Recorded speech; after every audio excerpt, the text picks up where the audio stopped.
What's going on, guys?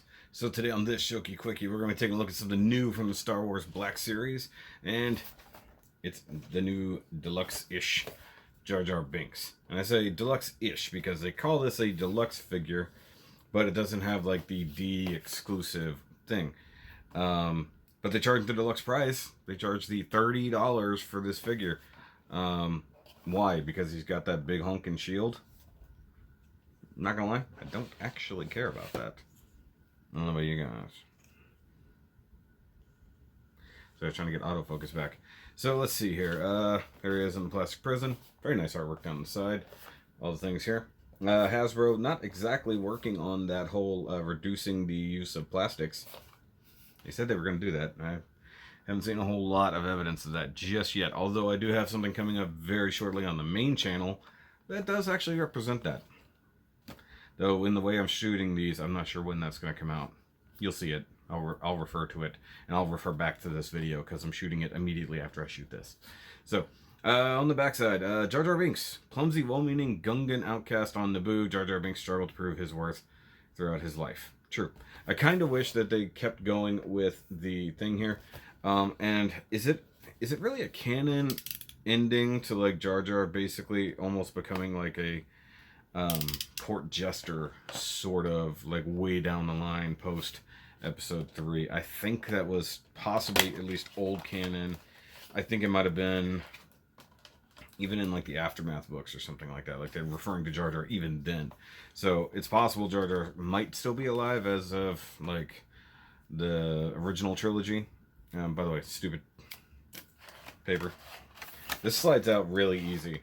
This would take no effort to steal. Like, if you just did that, I mean, I hate mentioning that, but if somebody really wanted to, that's not as hard as some of the previous figures kind of were. I have enough of these. I don't think I need to save this for anything. In case you're wondering, like, I'm saving some of the plastic stuff. Okay, so initial reactions. Just looking at it, he's got his, like, big staff weapon, which is cool. I guess he can hold that. Looks like he should be able to. He's got the kind of electro ball thrower thingy. That, you know, looks pretty neat. Shield is what it is. I was gonna say, how does he hold it, and I realized it's a, yeah. His hands look pretty simple. I will say, like, I've watched one review of this so far, and it's like, and that particular person said this is one of the best detailed Black Series in both molding and paint work. And I'm just looking at it right now without getting it out onto the review set and all that. I would agree. Like, I mean, they've done a lot of detail to them. And considering we've gotten like just endless Mandos and Stormtroopers and Clone Troopers lately, to get an all-new mold is great. And being that he's a Gungan, they can easily just reincorporate this into a couple other Gungans. The other generals. It'd be kind of cool to get a Boss Nass as a deluxe figure, I guess. I mean, it'd be kind of funny if you really wanted to build like a Gungan city thing. But if you want him like holding the like big old ball with young Padme, which we need more Padme. Give us some more Padmes. It'd be great, you know. Episode 1 Padme in a couple different uniforms or dresses or whatever, or in her like combat dress, as it were. That would be really cool. But either way, I've talked about stuff that should happen in the Black Series and other things like that. But before we go too far, leave a comment down below on figures that they need to do that they just completely have ignored. Down below, leave a comment to that. And let's go ahead and flip around and look at this weird fish, llama, duck guy. Yeah, I how do you describe him? I mean. Alright, so here we go with Captain Jar Jar here. General Jaja, as it were. Okay, so let's do the thing. Let's get his shield out first, because it seems to be the largest thing. Obviously. I mean. Ugh. Wow. Okay, Bomba launcher. The little electro ball thingy. Okay, we'll get him out next.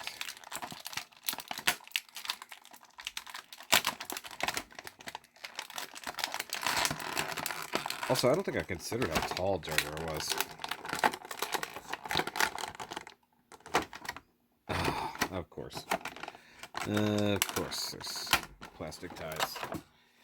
Gotta keep from stealing things.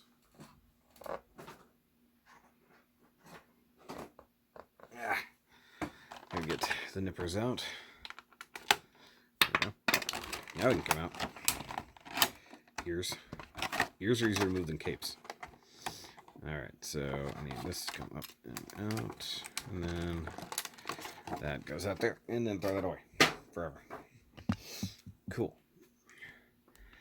Alright, so do things ever so slightly different this time. Let's look at his accessories, which this pieces together like a lightsaber. Would be really funny if this was just a non-clear lightsaber blade. So, very interesting handle. Brown painted right there. Probably needs something else, but what's interesting is their technology, the Gungan's technology, was also somewhat organic in nature, or at least in design, which made things interesting, in my opinion. Okay, so we'll also look at his Bomba thing, for whatever it was called. Cool handle. I like that. A lot of nice molded details. I think it is painted. Looks painted. And then the blue ball, so to speak. Oh, I bet the whole thing is translucent. That would make the most sense, rather than having to make a ball glue it in. I don't know. Kind of hard to tell. What do you think? What do you think, guys? Look cool? Yeah. And then the giant energy shield, which these guys are definitely good at. I'm going to assume all translucent and then painted gold. Yeah. So this is the thing that makes the price so much more expensive. Now, granted, he is a tall figure, but come on. But I do appreciate that I give you this, so I can get ready for a battle against droids, which is kind of cool. So let's see here. He can hold the figure. He can hold the shield, in theory. Let's go with this into here. Be like, Spartans! That's pretty cool. I mean, that works. Alright, let's see if we can get him to hold this thingy.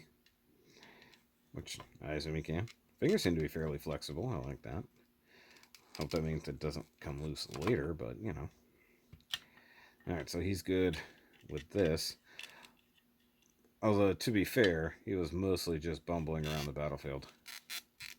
So we can get him kind of ready for a battle. Let's see, the javelin or staff or whatever. Presumably the long end goes up and the short end goes down. And assuming that it works, something to that effect. It does go the other way. I don't know. I almost don't remember them having spears. I was making an assumption, but now I'm starting to think that that might not be right. It makes most sense, but doesn't mean it's correct. Maybe they just hold it, like right here. See, I thought he was just meant to hold it there, but that's just awkward. But that looks pretty cool. I feel like it should have like a silver tip on it or something, but you can use all the accessories. Now the thing is, you can't store all the accessories. So you guys know how I feel about that. And in this case, there's not going to be a whole lot of accessory storage. So do what we got to do. So let's look at the figure itself. Now that we've looked at his accessories. Shield is kind of nice. Get that tie thingy out of here. Okay, so that head sculpt though. Let's come up a little bit. He feels kind of hefty, which is good.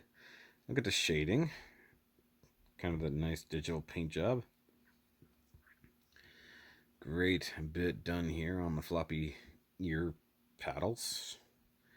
Gray paint here for all the claws. A little bit of mess up there, but Not bad. Underside, light as it should be. Digital paint back here along with some texture.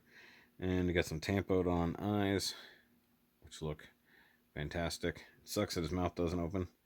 Let's see. It feels like a ball joint and a disc hinge, which is good, and probably a big ball joint down here at the base of the neck. This doesn't blend in too well, but it does look fine. So he can, because he did walk like a...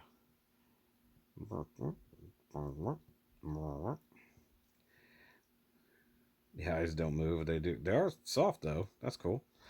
Okay, so it looks like he's got a butterfly joint, but maybe I'm wrong. Oh no, it's just the way the vest is. So look, it does have the vest.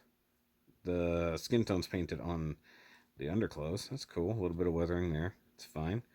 Great skin texture painted on all the way down the arms to the hand. That's fantastic. Nice fade job on the inside.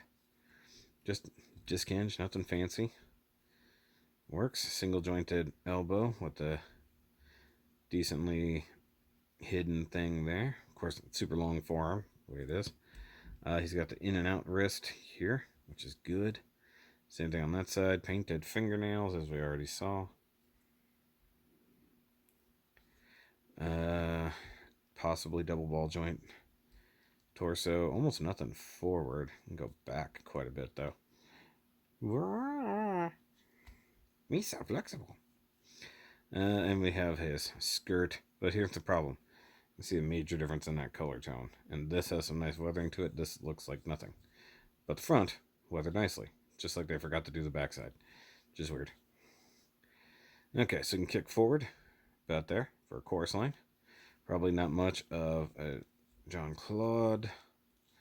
This feels like it's pegged in, because it's not just resting around the butt, so I guess it's actually pretty decent. It does seem to have slid up a little. Thigh rotation, which is good. Big old chunky double knee. Stitches for the pants all the way down. What are Gungan's clothes made out of? Because they'd have to be fairly well waterproof. Just interesting thought. Kind of wish they had painted any of that. Given a little bit of wash on here. And then you've got some little three-toed feeties, which are interesting.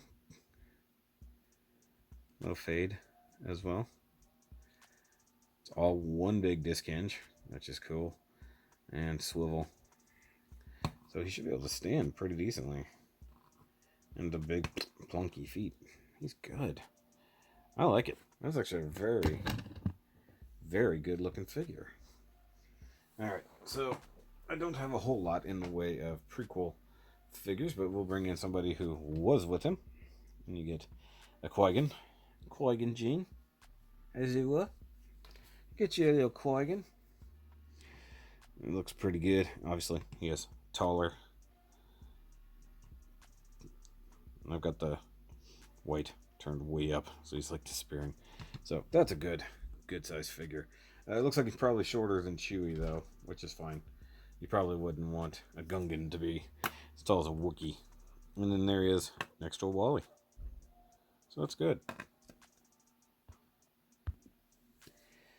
Alright, so final thoughts. Jar Jar is actually really good. A little expensive, but really good. Very well done. And I assume they'll reuse his mold a little bit for more Gungans down the line. But that's going to be it for this quickie, guys. Make sure you hit the like button and subscribe if you would. Go check out the rest of the Black Series playlist. And hopefully we'll get more prequel bait sometime soon. Maybe a new Anakin would be great. New young little boy Anakin. I'll see you guys next time. Remember, as always, keep on nerding.